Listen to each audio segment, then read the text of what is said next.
Hey class, so this week's going to be a bit of a shorter lecture, and that's because I'm going to give you an extra week to get caught up. It's pretty important why. Well, really two reasons why. One, I want everybody to be on the same page as best as possible as we switch and go into the next part of this class. The next part of this class is going to be much more really focused on like the deeper parts of social media since it's the second half, and I think by now you've gotten a really good understanding of how social media operate and the tech behind it. On top of that, a lot of what we're going to do is we're going to put into practice later in the semester, and I kind of want us to be together through that. So if you notice on the blackboard, I've actually extended the deadlines out to the weekends. This way you have extra time to hand everything in. You'll have amnesty basically for the last 2 weeks to get everything in. I want you all to be caught up as best as possible. On top of that, I'm going to introduce to you the midterm. Now, midterm is a very, very short paper, extremely short, but it's to show me that you can do some sort of critical analysis of a piece of information inside of an article about social media. By the way, if you hear nails clicking around, that's my dog. He's in the room today, so he's just wandering around. You might hear him touching things while wandering around. You might see him pop up on the chair behind me. Hopefully he does appear there. In terms of things to learn, the reason why we do these projects and some of the things that we're going to be learning about in the second half of this, and especially what you're going to do in your midterm, is try to focus on some of the deeper meaning in some of these articles. It struck me about this week, that I realized that 10 years ago, I started teaching social media and new media as basically my career. As I've told you earlier, I founded a new media degree at Malloy College, and from there forward, this new media degree was basically an internet studies degree. So learning about internet studies is really important because internet studies itself is the study of the esoteric, the pieces of the internet that are actually really important to learn. But what really had me remember why this was an important 10-year anniversary is because We Are Mel posted the 10th anniversary of Balloon Boy, an incident that probably none of you really remember. And if you do remember it, good for you. There was this incident that happened basically live on TV, but it was really one of the first big Twitter incidents that ever occurred. On TV, a terrible story about this boy who got in a space balloon that his father built was floating away. My skeptical sense kicked in immediately and was like, there's just no way. There'd be no way for this kid to be in there. But there was like this sense of horror, this sense of doom or metaphysical terror that could be coming from it, that this kid could literally be in this balloon. Days later, it turned out to be a hoax. The kid it was all fake. The father made it up. And the kid was asked to lie by his father and eventually just threw up on live TV while being interviewed because he's a little kid and he couldn't keep the secret. And it turns out that type of thing, that internet incident, predated Kony 2012, which many of you may have heard of, but probably don't know about. Kony 2012 was a phenomenon in 2012 that was basically one of our very first internet grifts, is the best way to think about it. Sorry, the dog is walking around. He's being very impatient right now. One of those, that grift and Balloon Boy basically are in the pre-era of all of what we were talking about in this class, but it reminds me that it is important to study all of this information. And here's why. In the last 2 weeks, I'm going to name 3 quick stories that are going to be in the newsletter that you'll be able to read about that really are things that I've taught about for the last decade that are now coming to fruition, so to speak, albeit not as great as I'd like it to be. In one of these cases was robots. We're going to talk about robots at the end of the semester and virtual reality at the end of the semester. But at this point, robots, as you know, from the Atlas parkour robots, from the machines that run around from Boston Dynamics, from the dancing little dogs, it's always part of this discourse that we're going to be part of a cute version of the future where robots are going to coexist with us. That was until The Verge posted this article about this company called Ghost Robots that's basically designing killer robots with large guns on their back. When I used to teach the courses of history of digital media, the third part wasn't actually about the history. It was about the history of the future, the way we start thinking about the future as it unfolds. And one of those primary parts was robots and how they interact with us. And I always said, remember, all of these things are coded for what's coming next, which is usually weapons contracts. And that brings me to the space race that we're doing right now. The space race between Bezos and Elon Musk and Richard Branson, they're all trying to go to space right now, or at least the border of space. But what we're actually not realizing is that that has not much to do with space exploration as much as it has to do with showing off how well a private company can create a rocket. Because remember, this actually isn't about space.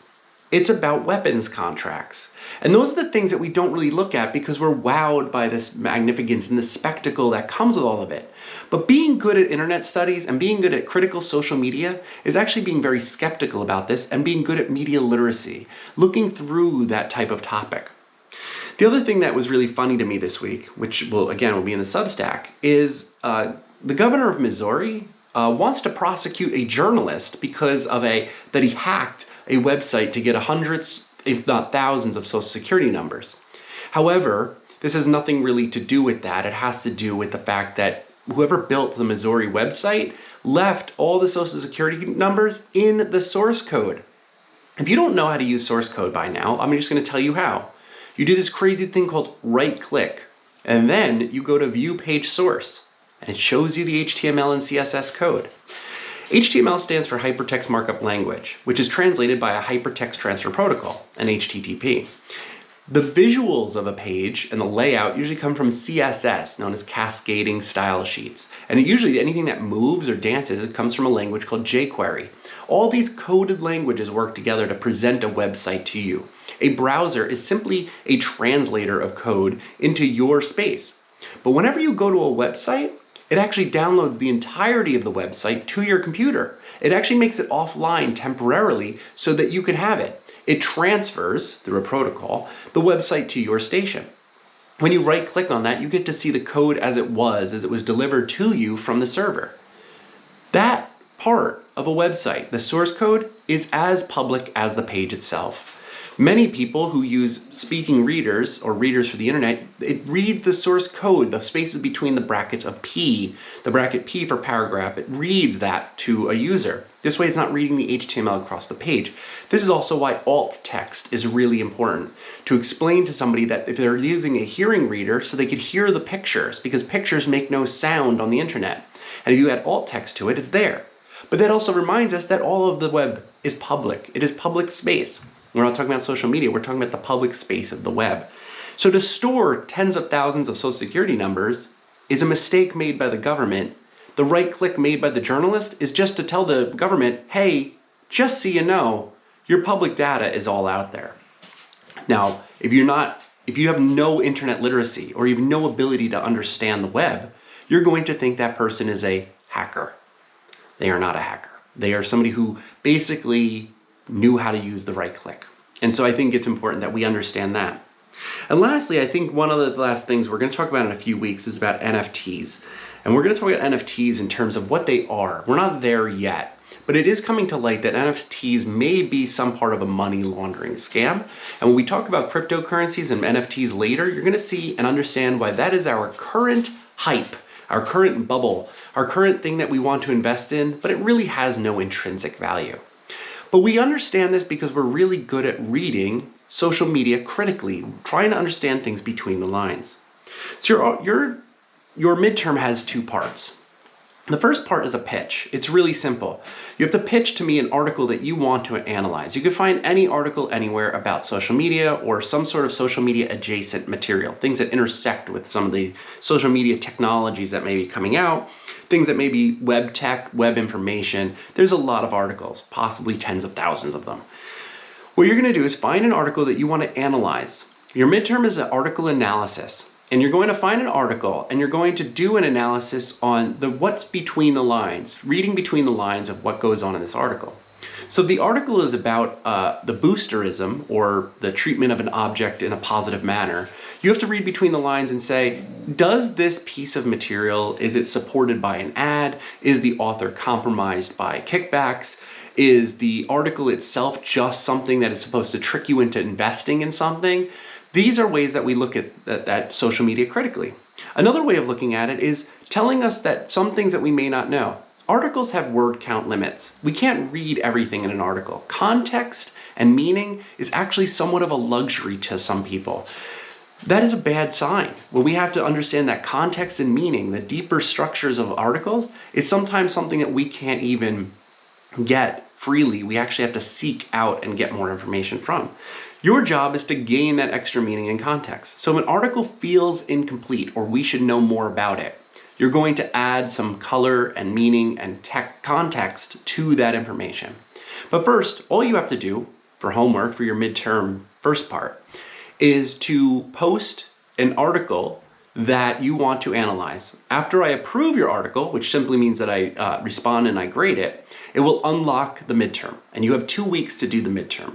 And the midterm is a 2 to 3 page article analysis, and the rubric is online. There is an actual rubric for it. You'll see it in the explanation on the assignments. And this way you get a good sense of the project that you're going to be doing, and basically doing a part of the class that I think is a really good exercise in getting a deeper understanding of how articles about social media are written and why articles about social media are written. It's interesting to understand that social media is a moving target, is always evolving, but we should always have a critical eye towards its expanse, because all robots aren't just for dancing. They may be for something else. And all of our social media may not just be for communication as we're learning. It might be for commodifying or quantifying our existence. But that's not what every article reads. You want to get that from it. So take a look at the newsletter for the rest of the information. Obviously, it's all down here. And then go on the Blackboard to actually see the assignments and, enjoy doing this analysis. I think this is pretty important. And then what some people actually call the pet tax, which is when you could hear the pets walking around the room. Here's Zeddy. This is my dog Zeddy. He doesn't like being held at all. He's actually a little old boy. He's very impatient when I do lectures. So he says hi though. Hi. Okay, Zeddy. Have a good day.